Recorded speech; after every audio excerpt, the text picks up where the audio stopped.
Magandang Webes ng gabi, ang mga SB19 fans, parating pa lang. Ako po si Stephen Saraspe Perez, nakarating na para sa Mabuhay Radio News, balita agad. Dikdikan na ang finals ng 2026 Billboard Fan Army Face-Off at ang magkatapat sa unang tingin, mga 18 ng SB19 at mga Harrys ng dating One Direction member na si Harry Styles. Pero nabuking ng Mabuhay Radio News team na hindi pala isa laban sa isa ang labanang ito.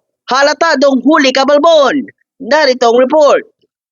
Makikita sa mga litratong ito, aba, hindi Harris ang kanilang ibinabandera kundi mga blooms ng bini ang nakikisawsaw sa One Direction member.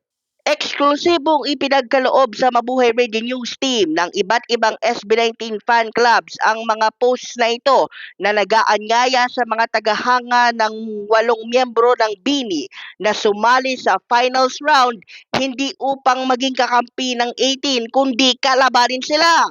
At ang tangkang pagmimilagro sumigaw na parang kaning tutong sa loob lamang ng 12 oras. Mula 97% na abanse ng SB19 kontra Harry Styles ngayong Webes ng madaling araw, naging 62% to 38% na lamang ito paglubog ng araw.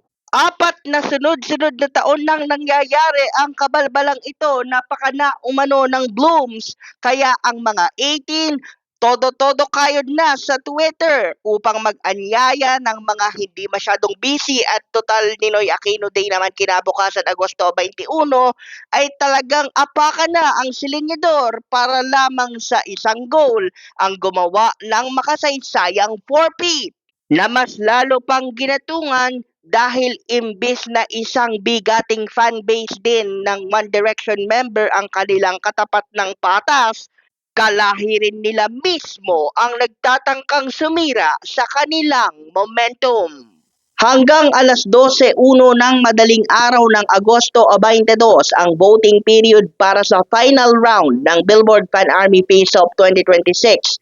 At kung ating mababalikan, wagi ang SB19 sa round number 1 kontra kay Hilary Duff. Round number 2 naman ay dinaig ng 18 ang mga hotties ni Megan Thee Stallion. Round number 3 naman ay dumiretso ang mga 18 kontra sa mga fans ng American singer-actress na si Melanie Martinez.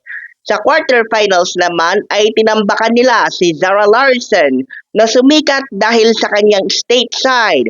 Habang ang semifinals naman ay nauwi sa dikdikang labanan dahil kahit hindi masyadong kilala sa Pilipinas si Benson Boone ay tila baga mayroong mga ibang nakikisawsaw na naman na hindi naman talaga kasali. At ito ang finals round na ito ang talagang sumingaw na parang kaning tutong. At kung mababalikan naman natin, ang BINI ay nakasali rin ngayong taon. Pero sila ay laglag agad sa round number 1 kontra kay Megan Thee Stallion. Kaya ang mga blooms, wala nang inatupag kundi ang galit sa kanilang mata at revenge voting imbes na maglampihan.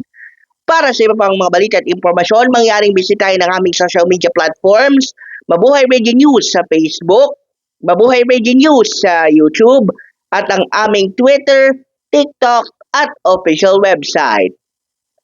Para sa Mabuhay Radio News, sa bawat oras, bawat himig na nanatiling manantakot walang pinapaboran, nagilikod sa pagbabalita ng torong lakas sa larangan ng SB19, ito ang Sanbat sa Patrol number 2, Stephen Saraspe Perez.